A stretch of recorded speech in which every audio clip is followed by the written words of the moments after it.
Cette semaine, aux Échos du Vatican, un colloque sur la complémentarité homme-femme. Le mariage et la famille sont les piliers fondamentaux d'une nation, assure le Saint-Père. Un enfant fait-il valoir le droit de grandir dans une famille avec un papa et une maman? La vie est sacrée, il faut l'aimer, la défendre et la soigner. Devant plus de 5000 médecins catholiques, le souverain pontife livre un plaidoyer en faveur de la vie. Il condamne une fois encore l'avortement et l'euthanasie.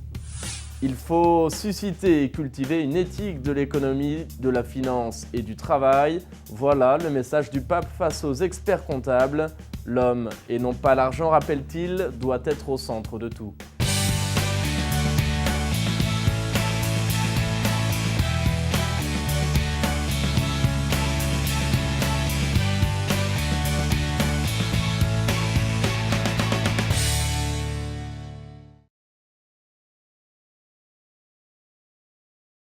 Bonsoir à tous, bonsoir et bienvenue sur ce plateau aux Échos du Vatican. On commence cette émission par cette information confirmée lundi par le pape lui-même. Il sera à Philadelphie, aux États-Unis, en septembre prochain. Le Saint-Père participera donc à la rencontre mondiale des familles. Il l'a annoncé à l'occasion d'un colloque au Vatican sur la complémentarité homme-femme, un colloque interreligieux organisé notamment par la Congrégation pour la doctrine de la foi et par le Conseil pontifical pour la famille. En ouverture de cette rencontre, ce lundi, le pape a donné un discours sur l'état du mariage. On écoute un résumé. L'homme et la femme sont les piliers du mariage et de la société. Le mariage et la famille sont les piliers fondamentaux d'une nation. Voilà le message du pape ce lundi en ouverture du colloque sur la complémentarité homme-femme. Un colloque international et interreligieux qui réunit au Vatican des universitaires et des responsables religieux venus du monde entier. Dans son allocution, le souverain pontife reconnaît d'abord que le mariage et la famille sont en crise aujourd'hui. Le Saint-Père regrette ainsi la culture du provisoire qui caractérise notre temps et force toujours plus de personnes à renoncer au mariage. Une supposée liberté, dit le pape, provoque aujourd'hui une révolution des coutumes et de la morale, mais en réalité, prévient-il encore, elle a porté de nombreuses personnes à la dévastation spirituelle et matérielle.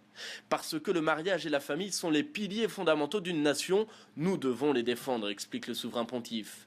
Une union entre un homme et une femme est un bien unique, naturel, fondamental et beau pour les personnes, les familles, la communauté et la société. Il est important de le rappeler, notamment pour la jeune génération.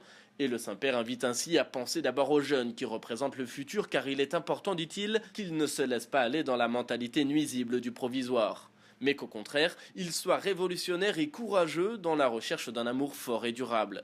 La famille, insiste-t-il, c'est la famille, et en celle-ci repose une complémentarité entre un homme et une femme. Chaque homme et chaque femme, conclut-il, apporte sa contribution personnelle au mariage et à l'éducation des enfants, une harmonie dynamique au centre de toute la création.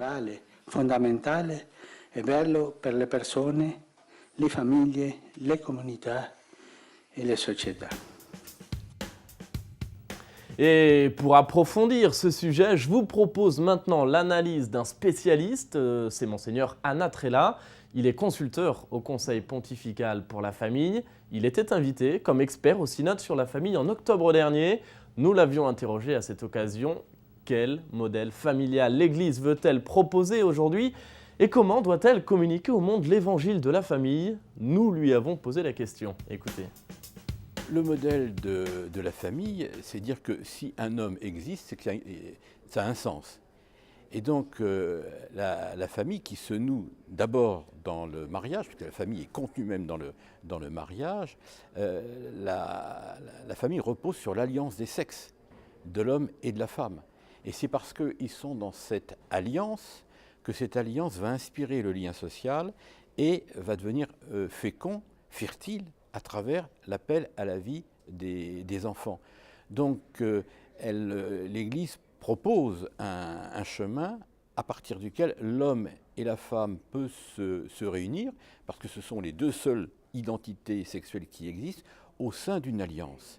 Et cette notion d'alliance est très forte sur le plan biblique, sur le plan théologique et sur le plan anthropologique, dans la mesure où elle nous renvoie à l'alliance entre Dieu et l'humanité, alliance qui est portée par l'Église et qui fonde le baptême des chrétiens. C'est pour ça qu'il y a un lien très fort entre baptême et mariage fondé sur une alliance. Et dans une société où le mariage est simplement un contrat jetable, comme dit le pape François, cette notion d'alliance est une véritable révolution parce que ça ouvre des perspectives relationnelles que beaucoup ignorent encore aujourd'hui. Je pense qu'il faut que nous soyons nous-mêmes, que nous disions ce que nous représentons, que nous annoncions ce que le Christ nous a confié. C'est-à-dire que nous n'avons pas à nous calquer sur le monde, sur des habitudes, sur des modes mondains, mais de montrer la force et la richesse du message chrétien, qui est une ressource pour découvrir, développer et vivre de l'amour selon la formule du Christ telle qu'il nous l'a appris. Aimez-vous les uns les autres comme je voulais montrer. Et donc il ne s'agit pas de vouloir aimer comme nous le voulons, mais d'apprendre à aimer dans cette altérité que le Christ nous signifie. Et ce message, dans un monde où on ne sait plus très bien ce que c'est qu'aimer, respecter l'autre, être fidèle, est quand même extrêmement important. Et nous avons eu des témoignages de couples à chaque session, matin et soir, qui étaient vraiment remarquables. Et souvent des gens qui ont exprimé dans quelles difficultés ils pouvaient être, difficultés conjugales, difficultés par rapport à l'appel à la vie des enfants, à l'éducation des enfants. Et ils nous ont dit avec quel courage, inspiré de l'Évangile, ils pouvaient effectivement développer et construire leur vie. Le saviez-vous ? Il y aurait chaque année près de 70 000 demandes de nullité de mariage. La moitié d'entre elles environ aboutiraient tous les ans. Revenons à présent sur l'actualité du week-end au Vatican. Dimanche, d'abord, le pape a récité la prière de l'Angélus, place Saint-Pierre. Il est revenu dans son discours sur l'évangile du jour, la fameuse parabole des talents. Une parabole dont la signification est très très claire. Ce que nous recevons de Dieu ne doit pas être conservé dans un coffre-fort. Au contraire, ce que nous avons reçu doit être fructifié et partagé avec les autres. La foi, l'espérance, le pardon ne doivent donc pas être enfermés en nous-mêmes. C'est le message du pape ce dimanche. Écoutez. Cette parabole nous exhorte à ne pas cacher notre foi et notre appartenance au Christ, à ne pas enterrer la parole de l'Évangile, mais à la faire circuler dans notre vie, dans nos relations, dans des situations concrètes, comme une force qui met en question, qui purifie et qui renouvelle. Il en va de même pour le pardon que le Seigneur nous donne particulièrement dans le sacrement de la réconciliation. Ne le gardons pas enfermé en nous-mêmes, mais laissons-le déchaîner sa puissance qui fait tomber ces murs que notre égoïsme a élevés, qui nous fait faire le premier pas lorsque les relations sont bloquées et reprendre le dialogue là où il n'y a plus de communication, etc. C'est la parabole des talents qui a guidé les réflexions du pape François ce dimanche à l'Angélus. Le Saint-Père a reconnu la peur du risque qui serpente dans le cœur de l'homme en bloquant la créativité et la fécondité de l'amour, mais il a exhorté les chrétiens à ne pas se décourager, à rendre la foi contagieuse dans le monde par le témoignage de leur espérance et de l'amour du prochain. Tout environnement, a insisté François, peut devenir un lieu où faire fructifier ses talents. Il n'y a pas de situation ou de lieu qui exclut la présence et le témoignage chrétien. Après la prière mariale, le pape a rappelé la journée mondiale des victimes de la route en appelant à des efforts constants dans la prévention des accidents et en invitant les automobilistes à un comportement prudent et respectueux des règles. La vie est sacrée, il faut l'aimer, il faut la défendre, la soigner. C'est un véritable plaidoyer en faveur de la vie que le pape a prononcé samedi au Vatican. Devant 5000 médecins catholiques, il a mis en garde le corps médical contre la tentation de jouer avec la vie. Il s'agit, dit-il, d'un péché contre Dieu, de l'avortement à l'euthanasie en passant par la fécondation in vitro. Le pape François est formel, la vie est inviolable. Le Saint-Père exhorte donc les médecins à faire des choix courageux, à contre-courant de la pensée dominante, invoquant si nécessaire l'objection de conscience. On écoute un résumé de son intervention. La pensée dominante propose parfois une fausse compassion, celle qui considère que c'est une aide à la femme de favoriser l'avortement, un acte de dignité de procurer l'euthanasie, une conquête scientifique de produire un enfant considéré comme un droit au lieu de l'accueillir comme un don, ou bien d'utiliser une vie humaine comme un cobaye de laboratoire pour en sauver supposément d'autres. Tout au contraire, la compassion évangélique est celle qui accompagne au moment où l'on en a besoin, c'est-à-dire celle du bon samaritain qui voit, qui est saisi de compassion, qui s'approche et offre une aide concrète. Le pape François a rencontré samedi plus de 5000 médecins catholiques italiens réunis salle Paul VI à l'occasion du 70e anniversaire de la fondation de leur association. Aujourd'hui, a-t-il expliqué, la science et la technique ont accru les possibilités de guérison physique, mais il semble par certains aspects que la capacité à prendre soin de la personne diminue, spécialement lorsqu'elle est souffrante, fragile et sans défense. Donc, pour contribuer à l'amélioration de la vie humaine, les conquêtes de la science et de la médecine ne doivent pas s'éloigner de leurs fondements éthiques.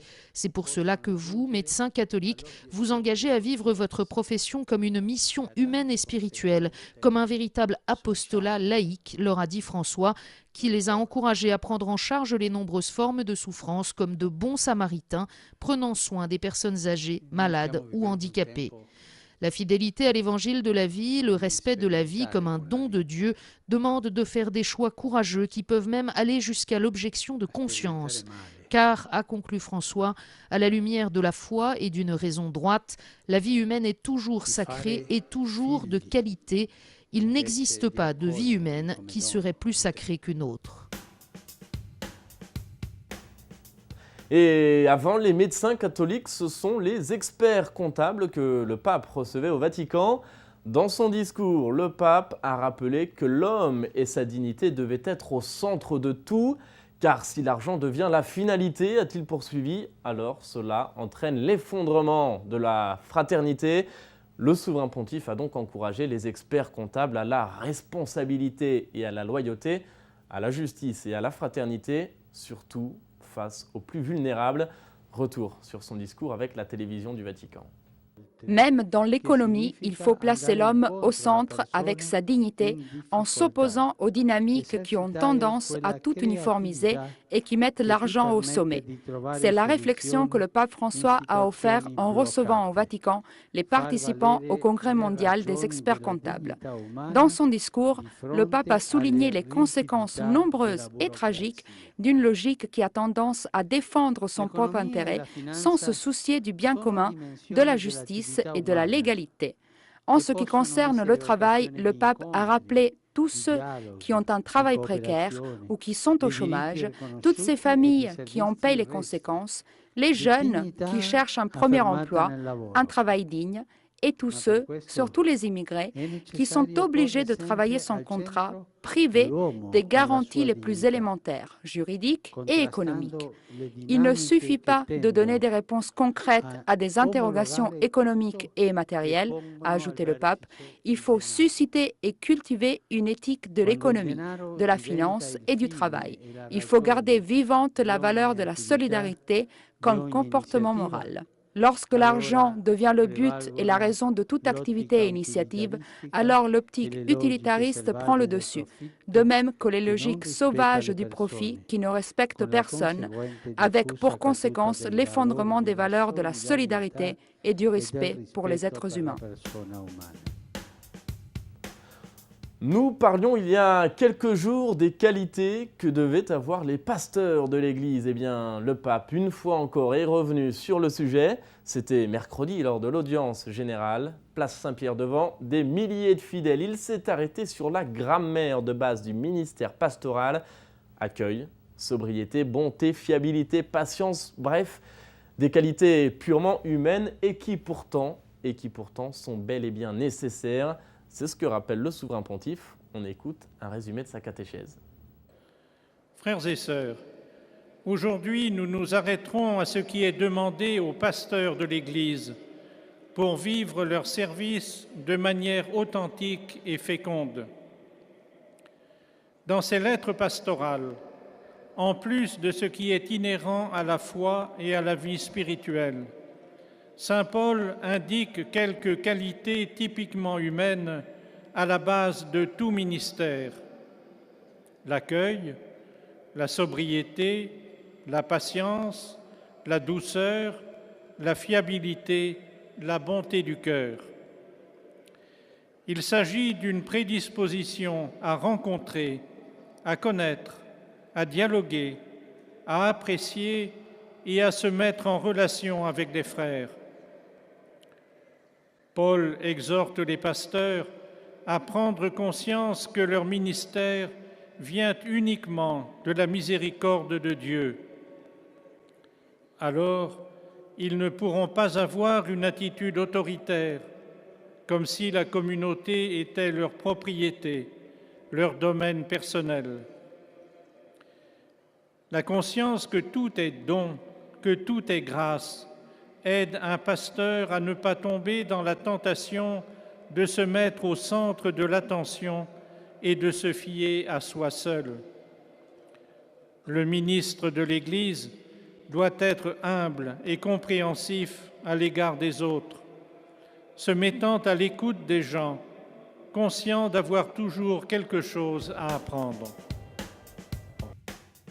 Dans la semaine également, le pape recevait au Vatican des évêques des pays d'Afrique de l'Ouest, des pays différents par la langue, par la géographie, la culture et l'histoire, et qui pourtant ressentent le besoin de se rencontrer et de se soutenir mutuellement dans leur ministère, car ils ont aussi de nombreux défis en commun. On écoute un résumé de cette rencontre.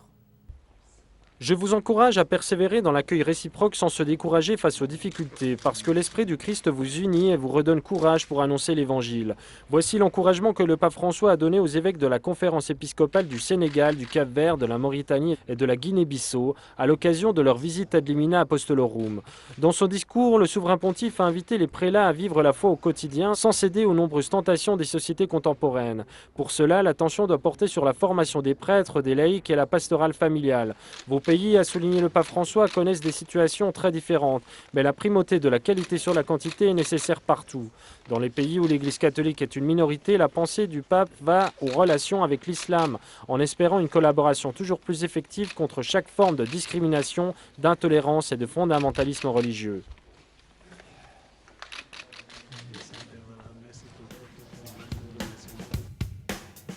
La question de la semaine, c'est Grégoire qui nous la pose. Il demande ce qu'est une visite ad limina. Eh bien, une visite ad limina est un voyage à Rome que font les évêques catholiques depuis 1911, tous les 5 ans normalement. Il comprend un pèlerinage sur le tombeau des apôtres Pierre et Paul, ainsi qu'une rencontre avec le pape. Cette visite permet notamment aux évêques de rendre des comptes sur l'état de leur diocèse, mais elle permet aussi évidemment de renforcer les liens avec le Saint-Siège. Vous avez peut-être, vous aussi, une question à poser, alors n'hésitez surtout pas, envoyez-la moi sur la page Facebook de Ciel et Lumière ou par courriel à l'adresse suivante info@cieletlumière-tv.org. Voilà, c'est ainsi que s'achève cette émission. Merci d'avoir été avec nous. Je vous souhaite à toutes et à tous une très belle fin de soirée. Et je vous dis à la semaine prochaine pour de nouveaux échos du Vatican.